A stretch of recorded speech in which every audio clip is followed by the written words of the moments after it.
ইস, এত গরম, এই গরমের মধ্যে আজকে আর পারতেছি না। মোটামুটি ঘাস হয়েছে, এটি গরুর এনে যায় সুন্দর করিয়া মাহায়ে সুন্দর করে দিয়ে গে। কালকে যদি দিন ঠান্ডা থাকে কালকে আবার কটা ঘাস কাটি নিয়ে যাবো নি। আজকে আর পারতেছি না, খুব পানি গ্লাস লাগছে। বাড়িতে যায় আগে পানি খাই গে, ঠান্ডা পানি খাই গে।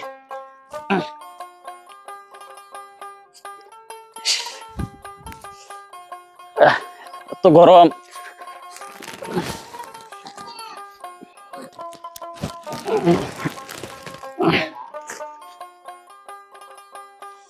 ইস এত গরম, পানি গ্লাস লাগছে প্রচুর। এই যে ধান লাগাইছি না, ধানগুলো পাহুক, ধানগুলো পাওয়ার পরে ধান কাটি তোমার স্কুলে ভর্তি করে দিব। হ্যাঁ, ঘাস কাটি নিয়ে এলাম, পানি গ্লাস লাগছে, তুমি আমার নিকে এক গ্লাস পানি নিয়ে আসো, যাও।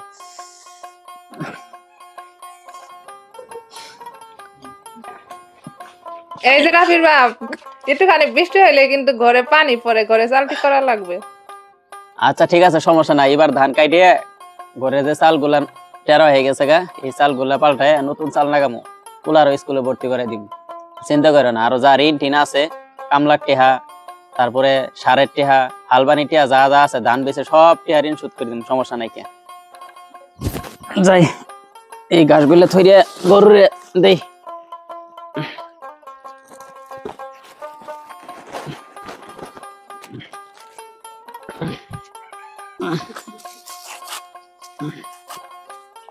আল্লাহ, এবার এত বন্যা হইলো, বন্যা হয়ে সব ফসলের জমিগুলা নষ্ট হয়ে গেল গা। কত আশা করছিলাম যে এবার ভালো ধান হবো, ধানগুলা বেচিয়ে ঘরের চালগুলা ঠিক করবো, পোলার স্কুলে ভর্তি করাই দিমু, যত ঋণ আছে ঋণগুলা শোধ করবো। কিন্তু এক নিমিষে এক বন্যায় সব আশা সব নষ্ট হয়ে গেল। কেমনি যে কি করবো, ঘরে চাল কি দিয়ে ঠিক করবো? কত টাকা ঋণ করি আবাদ করছি, এই হালবানির টেহা, সারের টেহা, এই টাকাগুলার কারণে প্রতিদিন পাওনাদাররা হেরে আমার চাপ দিতেছে, কত কথা তারা কইতেছে। আল্লাহ, তোমার যেটা ভালো মনে হয় তুমি একটা ব্যবস্থা করে দিও আমাদের।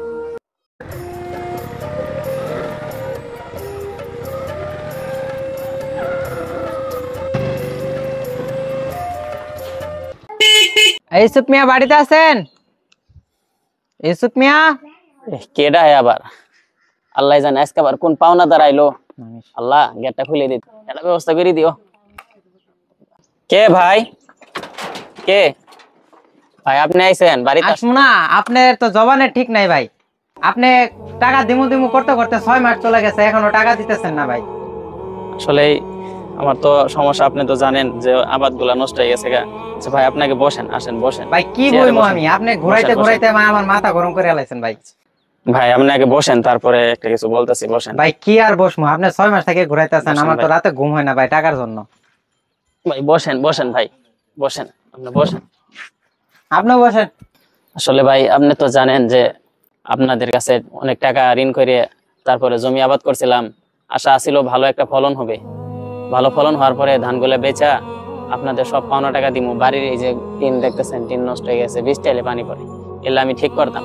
কিন্তু আল্লাহর ইচ্ছা এবার বন্যায় সব জমিগুলো নষ্ট হয়ে গেল। এই জন্য আমি আপনাদের টাকাটা ঠিক মতো দিতে পারতেছি না। আপনি আমার আর কয়টা দিন সময় দেন, আমি আপনার টাকা আল্লাহর রহমতে আমি খুব চেষ্টা করে আপনাকে আমি পরিশোধ করে দিব। আপনি তো সময় চাইতে চাইতে 6 মাস ঘুরাই আলাইছেন, আর কত সময় চান?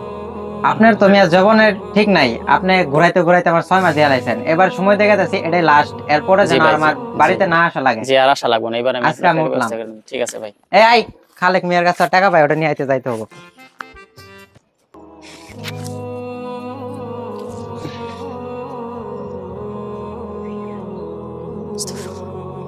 আল্লাহ, তুমি তো জানো আমি কত হতাশার ভিতরে আছি, কত বেশি আমার ঋণ রয়েছে। হায় আল্লাহ, হায় মালিক, কত পাওনাদার আমার কাছে প্রতিদিন আসে, আয়সা আমাকে কত রকমের কথা শোনা, নানান ধরনের কথা বলে, মানুষের সামনে কত অসম্মান বেইজ্জত করে। আল্লাহ, তুমি তো জানো যে আমি এই ফসলের জন্য কত কষ্ট করেছি, কত পরিশ্রম করেছি। আল্লাহ, তোমার কাছে দোয়া করতেছি, আল্লাহ তুমি আমাকে একটা উত্তম ফয়সালা দান করো। আল্লাহ, আমাকে একটা উত্তম ব্যবস্থা করে দাও। আল্লাহ, আমাকে তুমি একটা উত্তম ব্যবস্থা করে দিও। আমিন। এই ওর সময় আবার কে ফোন দেয়? আসসালামু আলাইকুম। হ্যাঁ ভাই, আমি সরকারি একটা অনুদানের একটা আবেদন করছিলাম। তো এটা তো অনেকদিন আগে করছিলাম। আমার তো অনেক সমস্যা, আমি অনেক গরিব মানুষ, একটা আবেদন তো করছিলাম। জি ভাই, আমার আবেদনটা পূরণ হয়েছে। 1 লাখ টাকা পাবো আমি? আচ্ছা ঠিক আছে, ঠিক আছে ভাই, কখন টাকাটা দিব? বিকালে এই টাকাটা দিব? আচ্ছা ঠিক আছে ভাই, আচ্ছা ঠিক আছে। আসসালামু আলাইকুম, আমি বিকালে যে টাকাটা নিয়ে আসতেছি। আসসালামু আলাইকুম।